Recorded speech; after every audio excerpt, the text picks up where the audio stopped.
కామన్‌గా వస్తున్న ప్రాబ్లమ్ ఏంటంటే లోవర్ బ్యాక్ పెయిన్. అంటే లేడీస్ అని కాదు, జెంట్స్ అని కాదు అందరికీ కామన్‌గా వస్తుందిప్పుడు. అసలు ఈ లోవర్ బ్యాక్ పెయిన్ రావడానికి కారణాలు ఏమై ఉంటాయంటారు? సో, ఈ లోవర్ బ్యాక్ పెయిన్ అనేది చాలా మటుకు ఇప్పుడు ప్రతి ఒక్కరికి ఉంటుందండి. ఇంట్లో ఒక ఫ్యామిలీ తీసుకుంటే ఆల్మోస్ట్ దాదాపు పెద్దవాళ్ళ నుంచి చిన్న పిల్లల వరకు ఉంటుంది. దీనికి ఒక్కొక్క రీజన్ నేను మీకు ఎక్స్‌ప్లెయిన్ చేస్తాను. ఎందుకంటే పెద్దవాళ్ళ నుంచి చిన్న పిల్లల వరకు సహజం అయిపోయింది యాక్చువల్‌గా. చాలా అంటే నేచురల్‌గా అందరికీ బ్యాక్ పెయిన్ అంటే ఓకే. బ్యాక్ పెయినే కదా! కామన్ కామన్ అయిపోయిందనంటారు. అయిపోయింది. సో, దానికి మెయిన్ రీజన్స్ ఏంటంటే 2 రకాలండి. ఒకటి స్పెసిఫిక్ రీజన్స్, ఇంకోటి నాన్ స్పెసిఫిక్ రీజన్స్ అంటాం. స్పెసిఫిక్ రీజన్స్ అంటే మనకు డెఫినిట్‌గా ఈ ప్రాబ్లమ్ ఉంది అని తెలిసిపోతుంది. అంటే ఇప్పుడు ఫర్ ఎగ్జాంపుల్ కొంతమందికి స్పాండిలోలిస్థెసిస్ అంటాం. అంటే ఇప్పుడు ఎక్స్‌రే తీస్తే గనక ఒక బోన్ మీద నుంచి ఇంకో బోన్ జారడం ముందుకి. జారడం వలన డిస్క్ ప్రాబ్లమ్ వచ్చి ఆ డిస్క్ వెళ్ళి మనకి పక్కన ఉన్న నరం మీద ప్రెషర్ పడుతుంది. దాని వలన మనకి పెయిన్ వచ్చే అవకాశం ఉంటుంది. దాన్నే ఒక రకంగా సయాటిక్ పెయిన్ లాగా వస్తుంది. ఆ నరం గనక కంప్రెస్ అయితే గనక సయాటిక్ పెయిన్ లాగా వస్తుంది. అంటే త్రూఅవుట్ లెగ్ పెయిన్ వస్తుంది. ఇది స్పెసిఫిక్ రీజన్స్‌లోకే వస్తుంది. దీనిలో గ్రేడ్ 1, గ్రేడ్ 2, గ్రేడ్ 3, గ్రేడ్ 4 అని ఉంటుంది. సో, గ్రేడ్ 1 అండ్ గ్రేడ్ 2 వరకు అయితే గనక ఫిజియోథెరపీ ద్వారా మనం దాన్ని వెనక్కి తీసుకురాలేం గానీ, సిమ్టమ్స్ మొత్తం బాగా మనం దాన్ని క్లియర్ చేయొచ్చు. At the same time muscle strengthening చేసుకుంటే ఫర్దర్‌గా ప్రోగ్రెషన్ లేకుండా చేసుకోవచ్చు. మిగతా 2 స్టేజెస్‌లో సర్జరీకెళ్ళే అవకాశం ఉంటుంది. సో, దీని తర్వాత కొంతమందికి స్పాండిలోలైసిస్ అంటాం. అంటే ఏదైనా ఫ్రాక్చర్ ఉన్నా బ్యాక్ పెయిన్ వచ్చే అవకాశం ఉంటుంది. కొంతమందికి మజిల్ స్ట్రెయిన్ అంటే ఇప్పుడు మనకు చాలామంది ఆడుతా ఉంటారు.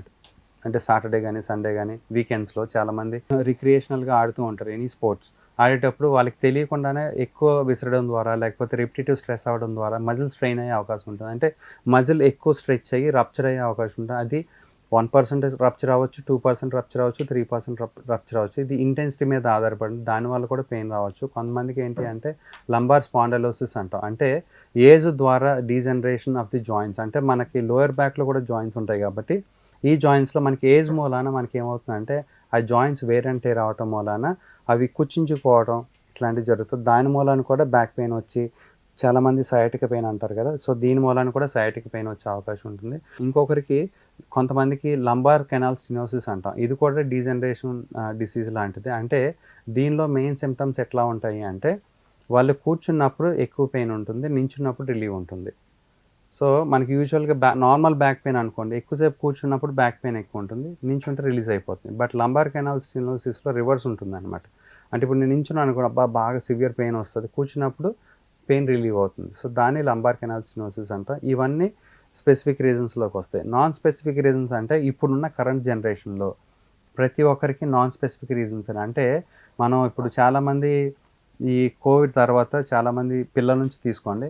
కోవిడ్ తర్వాత చాలామంది వరకు ఆన్‌లైన్ క్లాసెస్ స్టార్ట్ అయింది. సో, దానిలో మెయిన్ అందరిని చూస్తే పోస్చర్ అనేది చాలా పూర్ ఉంటుంది. అంటే ఇప్పుడు ఇష్టం వచ్చిన పొజిషన్‌లో కూర్చొని మనం క్లాసెస్ వినడం గాని, లేకపోతే సిస్టమ్ ముందు కూర్చొని వర్క్ చేసేటప్పుడు చాలామందికి వర్క్ ఫ్రమ్ హోమ్ వచ్చేసింది కాబట్టి, మనం డెఫినిట్‌గా మనకి ప్రాపర్ టేబుల్, ప్రాపర్ డెస్క్‌టాప్ ఉండేటట్టు చేసుకుంటే, పోస్చర్ మెయింటైన్ చేసుకుంటే లోయర్ బ్యాక్ పెయిన్ రాదు. లేకపోతే ఏమవుతుందంటే డెఫినిట్‌గా లోయర్ బ్యాక్ పెయిన్ గానీ, లేకపోతే నెక్ పెయిన్ గానీ రావచ్చు. సో, ఈ పోస్చర్‌ని కంట్రోల్ చేయకుండా ఉండటం మూలాన ప్రతి ఒక్క ఏజ్‌లో అంటే దాదాపు ఇంట్లో ఉన్న పెద్దవాళ్ళ నుంచి పిల్లల వరకు మనకి లోయర్ బ్యాక్ పెయిన్ రావచ్చు. ఫర్ ఎగ్జాంపుల్ చిన్న సింపుల్ ఎగ్జాంపుల్ చెప్తానండి.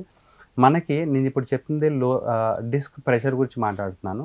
ఇప్పుడు నేను కూర్చుంటే గనక నా బాడీలో డిస్క్ ప్రెషర్ 140 కిలోస్ పడుతుంది. అదే నించుంటే గనక 100 కిలోస్ ఆఫ్ వెయిట్ పడుతుంది. సో, ఇది నార్మల్ BMI ఉన్న వాళ్ళకి నేను చెప్తుంది. ఇప్పుడు ఫర్ ఎగ్జాంపుల్ ఒకవేళ ఒబెసిటీ ఉన్నారనుకోండి. వాళ్ళ యొక్క వెయిట్ ఎక్స్‌ట్రా ఎంతుంది దాని కొంతమందికి 200, 220 కిలోస్ వరకు వెళ్ళొచ్చు. సేమ్ కూర్చునే పోస్చర్ గాని, నించునే పోస్చర్ గాని. అది మనకి వెయిట్ పట్టించి డిఫర్ అవుతా ఉంటుంది. ఫర్ ఎగ్జాంపుల్ ఫార్వర్డ్ బెండింగ్‌లో మనం ఏదైనా వెయిట్ పిక్ చేసుకుంటే గనక దాదాపుగా 220 కిలోస్ ఆఫ్ లోడ్ పడుతుంది. అంటే ఇది ప్రతి ఒక్కరికి పడుతుంది. నార్మల్ BMI ఉన్న వాళ్ళకి చెప్తున్నాను. నార్మల్ BMI ఉన్నప్పుడు నార్మల్ డిస్క్ ప్రెషర్ ఎంత పడుతుందో ఒక్కొక్క యాక్టివిటీలో నించుంటే 100 కిలోస్, కూర్చుంటే 140 కిలోస్, ఫార్వర్డ్ బెండింగ్ ఏదైనా వెయిట్ తీసుకుంటే గనుక 220 కిలోస్. సో, ఈ విషయం అన్నది అందరికీ తెలీదండి. అందుకనే మనం ఏమనుకుంటాం అంటే బ్యాక్ పెయిన్ లేని వాళ్ళు కూర్చుంటే ఏముంటుంది ప్రశాంతంగా బ్యాక్ రెస్ట్ ఉన్నప్పుడు, బానే ఉంది ప్రశాంతంగా సీట్ దొరికిందని కూర్చుంటాం.